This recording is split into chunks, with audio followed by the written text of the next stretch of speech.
Good morning, Jerry. How are you? Hey, guys. Mike. Good to be on with you guys. Jerry, we have some news coming in that Coach Mike Leach has passed away because of some health issues. Do you have a lot of interactions or any classic stories about Coach Leach that everyone in the football world seems to have?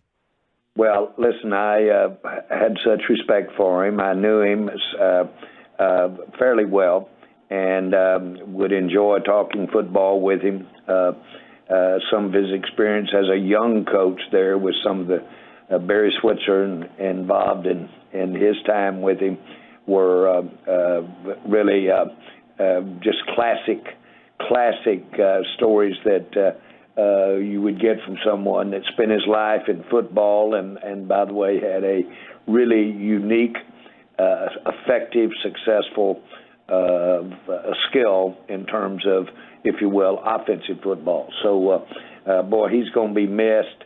He's a guy that always made it better, made the game better. He's a real personality. So, my best to his family. I know his boy has been at Arkansas for a couple of years, or not a couple of years, but for several years. But so I'm real, but just real sad for their family, and certainly pay tribute to Mike's career. Jerry, you guys made some news yesterday with the acquisition of T.Y. Hilton. Why did you guys decide to sign T.Y.? Well, of course, I've always admired him as the player he was there at Indianapolis, and knew that he was picking his team, so to speak, seriously. He had a lot of interest out there. We knew it. We've known it. And he, of course, was interested in what we're doing and what we're doing at this time. And so it was an opportunity for us. We took it, and he can really help us out. He's really one of the smartest receivers that I can remember. Kelvin Martin was such an influence when I first came with the Cowboys. And I've heard Michael Irvin give Kelvin Martin such credit for a lot of the things that happened in his career. But the thing that always stood out about Kelvin Martin was how smart he played the game. And T.Y. has some of those characteristics and got a lot of speed, runs really well, and, of course, is ready to go. Is that what you're looking for physically, Jerry, in terms of the skill set, that burner to be a deep threat down the field? Is that his best attribute? Well, we've got a lot of position flex with him, but I would say that he's got that step, but he also brings a ton of experience. That's big, real big, because we'll want him to step in immediately, and these guys that have played a lot of football in the NFL have a good chance of doing that. He's seen the kinds of routes that we're going to run. He has seen them time and time again in the NFL, and there at Indianapolis. So I think he's a real pickup for us that will, frankly, hit the ground running and immediately give us some help. Why did you feel he was a need? Did you think and see that the rest of the wide receiving core was lacking a little bit? Well, no. The real, for his availability, has a lot to do with it. But I think that we have continued to look for a speed element, being able to have a player that can give those secondaries something else to think about out there as our core base of receivers are basically doing their thing, and he does that. He's a receiver that the defense will have to honor, and when he does, he'll make it better for Wilson. He'll make it, not Wilson, but Brown, and he'll make it better for, of course, with Lamb. And so I'm glad. I'm glad's not the word for it. I'm excited the fact that he's available. We're talking with Dallas Cowboys owner and general manager Jerry Jones here on 105 through the Fan. Jerry, does this take you guys out of the running for Odell Beckham Jr. at least until, the spring? Of course, we wouldn't have been interested in Odell had he not had the kind of talent that certainly can last to the spring, so to speak. But I think it's fair to say that he's an outstanding receiver. He's, as you well know, he's not ready to play today. That's important, but he will be ready come spring, and he's a receiver that I think would fit any team. And so I want to easily say there's going to be continued interest in Odell. But is it safe to say he won't be on this year's version of the Dallas Cowboys? No, I wouldn't. I wouldn't go that far if you'll include the playoffs. Okay. Jerry Jones right here on DFW Sports Station. Jerry, you guys were dealt a big blow with the loss of Terrence Steele this week. I assume it sounded like after the game you were saying Josh Ball, Jason Peters, those would be guys who you'd turn to here at right tackle. Jason Peters at 41 years old now, is he a guy you think that can handle a full 60, 70 snaps every game down this, these remaining weeks? Yeah, yes, I do. And we're so fortunate to have him. I think he's a Hall of Famer, ultimately, and I was real impressed with the way he stepped in Sunday. One thing that I want to brag on is how our coaching staff and how the players themselves in the offensive line have created us quite a bit of flexibility here. So with the fact that we've got Tyron Smith coming back, that gives us some real options here on how to set this up without Steele. So we'll see how the week unfolds, but we've got some real options here to go forward, and that's a real credit to your coaching staff. Jerry, how are you feeling about an updated timeline for Tyron Smith to return at left tackle? Well, he'll be in, as I see it right now, he'll be playing Sunday, and we'll see how that works. But I'm planning on, and I know that he's planning on having a good week of practice, and if so, then we could see him get snapped Sunday. So, Jerry, Brad Sham yesterday told me I was overreacting. Mike McCarthy came on the show, said he wasn't too worried about it. I'm worried about these slower starts. Giants, Colts was close until the fourth quarter. We all know what happened on Sunday. Are you worried a little bit about the way you guys have won the last 3 weeks, or you just take the W's and not worry about it? No, I will tell you, we all want to see that fast start, and I thought we had it. Mm-hmm. When we came out the other day, especially when we had offensive possession, the way we were able to execute the running game, we had an overthrow there early from Dak, but other than that, I thought we started fast. And but again, it's just a reminder that how all NFL teams have really outstanding football players. All of them do. And I know you're tired of hearing that this week, but they do. And anytime you step out there, if you give the other team chances, like turnovers, then you could be in for a dogfight, no matter what your current rank is as opposed to the team you're playing. But I thought we started actually fast. And then, of course, the punt took the air out of us momentum-wise and lifted the other team, which can happen. And then you do that with some help of turnovers, and you can end up in the shape that we were in. To me, and I want to burn this in our head because that's the way I feel about it, I see one of the best and momentous goal line stands that I can remember by our defense. And stopped them against high odds because they had been effective in making some short yardage. And then turn around and Dak lead a 98-yard drive to win the game with that much on our shoulders. That's the memory I'm taking away from that game. not necessarily a lot of the turnovers and mistakes we made in between. Can we not have those turnovers? Can we do better? You can bet that no one is more sensitive about how we can do what went in between the first quarter and the last quarter of that game.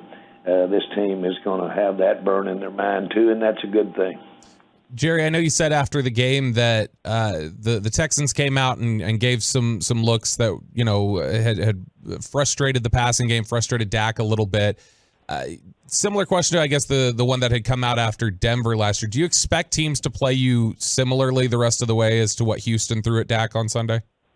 I expect to see it all over the next weeks ahead and into the playoffs. We're going to really see it. You especially see it differently in the playoffs. And so if you think about the potential of the games we'll have in the playoffs plus the next 4 games, that's almost 3/4 of a high school schedule or college schedule. So we got a lot of football left, and we'll see everything. Are you concerned with the amount of interceptions he's thrown lately, or do you like the aggressiveness? Well, the two are actually. What if I said yes? Okay, period. To your question, and I'm not criticizing your question, but certainly those concerns those interceptions can neutralize great execution and effort in other parts of the game. Interceptions can. That's being tried. But I will tell you now, the definition of aggressiveness doesn't have to include turnovers. It does not have to include that. Aggressive does not. And I do like aggressiveness without the turnovers. Jerry Jones with Sean and RJ every single Tuesday at this time on 105.3 The Fan. You had a lot of praise for our new best friend on Fridays, Mike McCarthy. Has been gold on the morning show. Just kind of reset that for the radio audience, Jerry. Another 10-win season and the job that you think Coach McCarthy has done this year with your team. Well, we all know that starting the game off against Tampa with a rough outing, and then on top of that, lose Dak was about as the best example I know of getting hit right on the nose when you walk in with a smile on your face to the party. That was our season start. And for us to be sitting here with 10 wins at this juncture, working through it, the great job that the team and the great job Rush did to give us this opportunity. And now then to be here, frankly, keeping in mind the loss of Steele, we're here pretty healthy. And we all want to knock on wood there. That, I will tell you, is great coaching management. And on the way, we have gotten a lot of snaps to a lot of young football players or players that needed the experience. And, boy, they played a lot of snaps on both sides of the ball. That's taking advantage of an opportunity and living to tell about it, sitting here at 10 wins. And so we've really prepared ourselves for now, which is the football time. It's the putting together the team that you're going to have walk in that playoffs. And Mike has done an outstanding job. And he's done it with his staff. He's done it with Quinn. He's done it with Moore. So, yes, I do sing his praises. The team is in good shape mentally, very good shape. Everybody's excited about what might happen. You got to give Mike his credit for being the architect of all of that. Jerry, we all think that you're in the contention conversation. We know that your hopes are very high. Is there an area where you're saying, this is concerning me a little bit? If we can just clean this up or improve this a little bit, I feel even better about us as a contender. Is there an area there for you? Well, since we all know that there's just no such thing as being perfect in football, that's really a big part of what makes it so challenging. It's like holding Jell-O in both hands. Just the minute that it stops coming out and between the little finger, then here it comes out the other side in a middle finger.